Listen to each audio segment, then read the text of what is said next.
Good afternoon. My name is Kimberly Gomer. I am the Director of Nutrition here at the Pritikin Longevity Center in beautiful, sunny Miami, Florida. And I'm so excited to bring you our master chef, Chef Vince. We're going to make some amazing dishes for you. Excellent. Thank you, Kimberly. You're welcome. So, welcome. What I'm going to show you here today, folks, is how to make a lemon braised salmon. So, we're going to get a new pair of gloves on here real quick, and I'm going to show you what we're going to season this with. There's two different seasonings that have a lot of different things going on in them. This is our Pritikin all-purpose seasoning. This is a combination of paprika, onion, and garlic powder, a little bit of coriander, oregano, and parsley. Now, this next one is going to be Mrs. Dash, which has a lot of dehydrated vegetable flakes in it. So we're just going to mix these two together. If you want to, just simply buy the Pritikin all-purpose from PritikinFoods.com, that's available. You can also make it yourself in your own variation. With the Mrs. Dash, you can get that from any grocery store. So give a nice liberal amount of seasoning to this fish. Usually I wouldn't put so much on it if I'm just searing it alone, but I'm going to braise this today, which is technically starting off by searing it in a pan and then finishing it with a liquid. And the liquid we're going to use today is going to be a combination of lemon zest, lemon juice, and some white wine. So this pan is already getting nice and hot. Really rub that seasoning into the fish. Don't double dip your raw fish hands into your seasoning bowl, which that's going to cross-contaminate it. You'll have to discard it. So make sure you can't do this and have seasoning still, pouring off. You didn't pat it in enough, and if you don't pat it in enough, it's just going to burn in the skillet when it hits that hot pan. So we like to use a high-heat pan here. This is a commercial version of it, but you can get grilling pan at most grocery stores. That means you can get the pan nice and hot without it burning up that little bit of oil. So that little bit of quick mist, just enough to coat the pan, that's all you're going to need.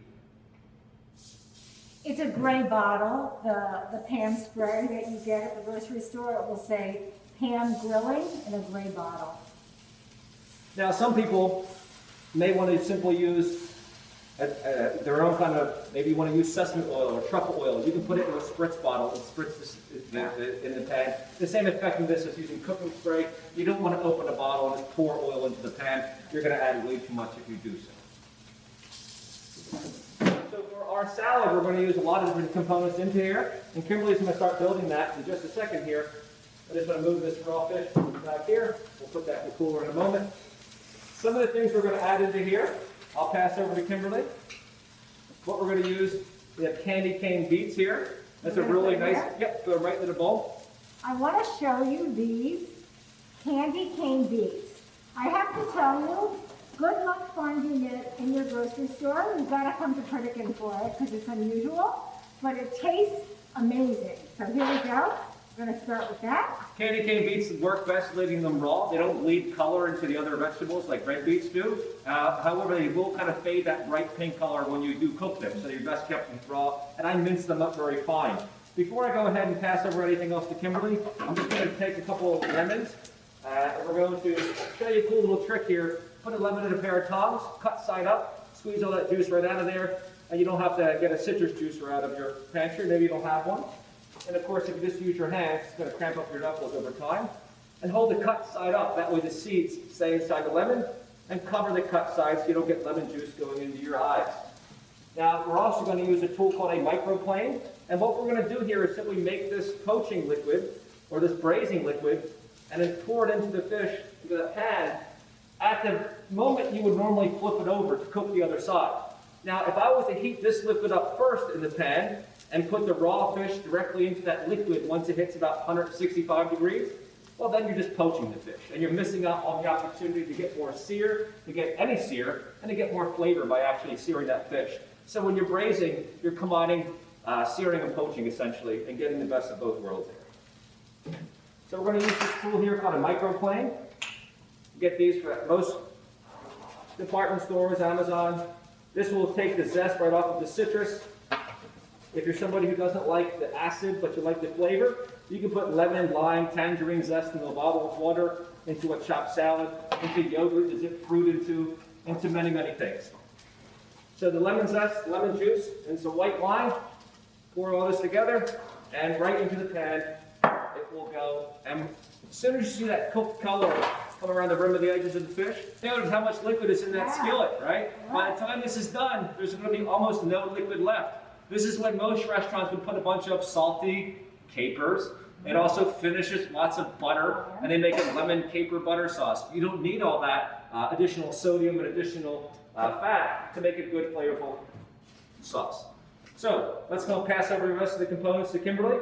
We're also going to use some raw, very thinly sliced fennel. That you can find in the grocery store, and probably your mother didn't use it when you were growing up, but it gives the salad a delicious component. Really nice, strong licorice flavor that fennel will have to it. It's really good. Now, when you buy fennel, it has a big bulb in the bottom and the big long stalks. Most people use the stalks for soups, and then the green part that kind of looks like dill, we usually just discard it because it has so much chlorophyll, it makes everything very green. Here I have some clementines. Just chopped up clementines. Most restaurants would just open up a can of mandarin orange segments. That's obviously what we do not want to do. We have some fresh carrots here as well. And think about what you're adding into your salad, right? We're going to use mango, which is yellow. So I chose to use red bell pepper and poblano peppers, which, what's the point of using yellow bell pepper? The redundancy is just going to be yellow and yellow. So we have some red bell pepper. Poblano peppers have a very mild amount of heat to them. They're one step above bell pepper, nowhere near as spicy as jalapeno. Yeah. If you don't like it hot, then your peppers.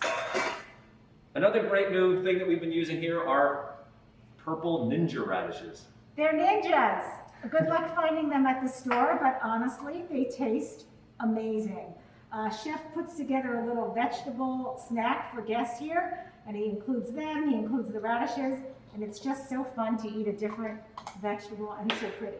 Yeah, if you're always going to boil yourself with celery and carrot sticks, no, we use jicama sticks, which is what I have. Yeah, that's some chopped up jicama right there. Nice. Wow. But you can have that as a crudité as well. Really nice way to add a little bit more variety of color and texture to your crudité dishes or to your salad. This is some grapefruit. Yum. And It's some Florida, we need some grapefruit. and some shaved red onion as well. Now the beauty of this fish dish is if I need it right now, I can crank this up on high. If I'm finishing things in the oven and maybe I started cooking it too soon, I'll just turn it off and rest it to the side and finish cooking it when you're ready to finish cooking it, maybe 20 minutes from now, and you won't sacrifice the quality of the fish at all. So that's just about coming along here. I'm just going to turn it up a little bit and I'm going to crack a little bit. So this way the steam can evaporate out. It's still going to cook the other side through, but that liquid is going to reduce and concentrate the flavor. All right, so by the way, I didn't mention, but the wine we're using here is just a great little brand called Little Penguin. And it's an affordable bottle of wine, and it tastes quite good. It's a Chardonnay. Do not try using the sweet wines like Riesling, Moscato, or Kimberly will get you. Kimberly will definitely, and do not be drinking this wine while you're preparing the meal. It's just for the fish. Sorry, even though it's Friday. And notice, if you're going to have this little deck of card size of fish, that's not going to fill you up. You need a big, giant salad.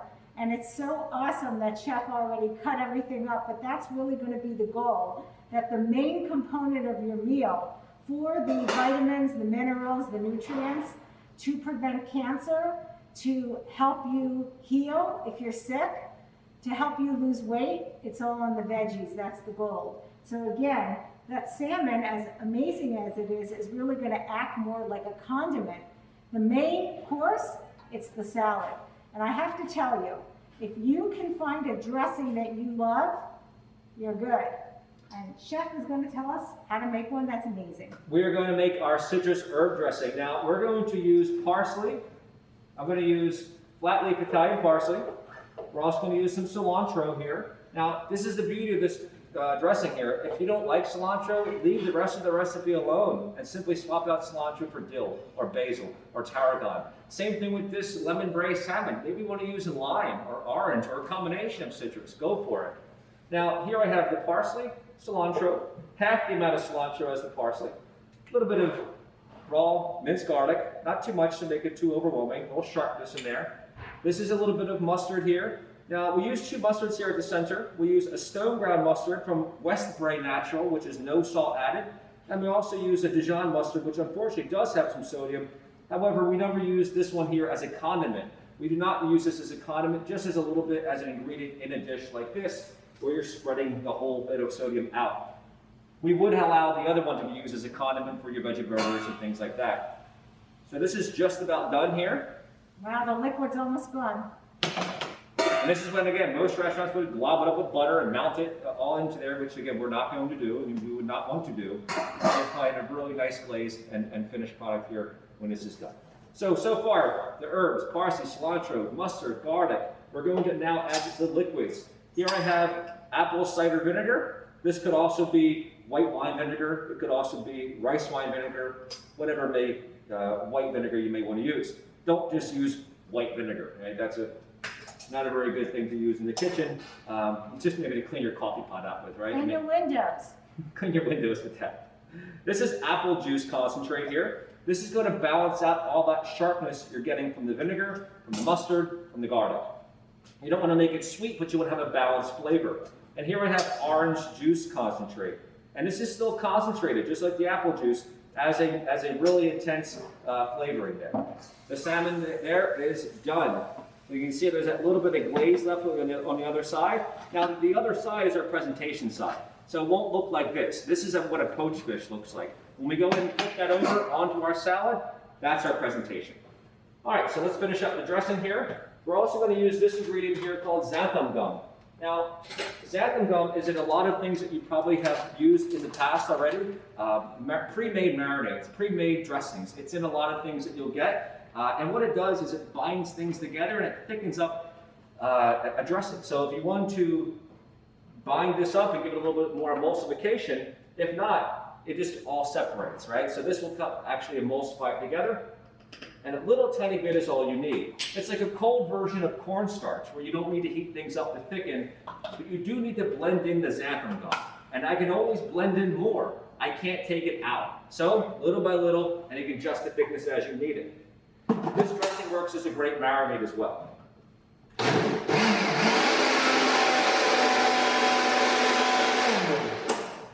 And because I put that xanthan gum is why you got that white creamy look to this. And if without that, you just wouldn't have it. It would just look like herbs and water essentially. I believe you can buy the xanthan gum online. Probably Whole Foods, that kind of place will have it as well. Yeah, I've even seen it at Target. The problem is where they stock it. You'll be running around there looking for it all day because sometimes they put it in the baking section. They'll put it where the spices are, or the gluten-free section. It could be in a variety of different places. Let's go and toss this up here real quick, Kimberly. You can see, we're going to put that in 1 second here. Not yet. Oh, we're just going to marinate. We're just going to marinate this just for a quick sec. Okay. If you have the time, let these vegetables in the bowl marinate for about 5 minutes, not to get them soggy, but it just helps bring more flavor to them. We probably don't need all that dressing. The best tool in the kitchen is not a knife or it's your hands. Get some gloves on and we'll mix it up quickly and efficiently. We probably don't need all that, so we'll take some out and we'll fold in our romaine and Boston lettuce that we have. Now you can use whatever sort of lettuce you may want to use. That's what I simply chopped up here today. Throw it on in, Miss Kimberly. Yep. I hate a really wet salad, so I always try to go lighter with the dressing, and you can always add more as opposed to making it wet and soggy. You can always add a little bit more of these vegetables and build it up, and we'll garnish more on top. Could you pass me that one bowl right there? All right, so nice big entree salad is what we would consider this. We can top it off a little bit more on top. Just to build in a little bit more color on the top there. Yeah, that's beautiful. Perfect. All right. So last but not least, let's not forget about our fish. Look how gorgeous this is.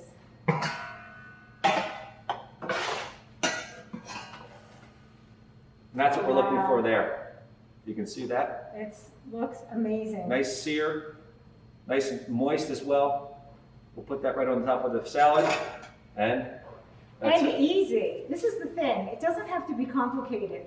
This is a meal, and when guests come here, Chef makes this a lot in cooking school, they say to me, I could serve this to guests. This is good enough that it's better than a restaurant. And that's really the key. It's healthy, it's delicious, it's awesome. And it's easy. And easy. Thanks for joining us, folks.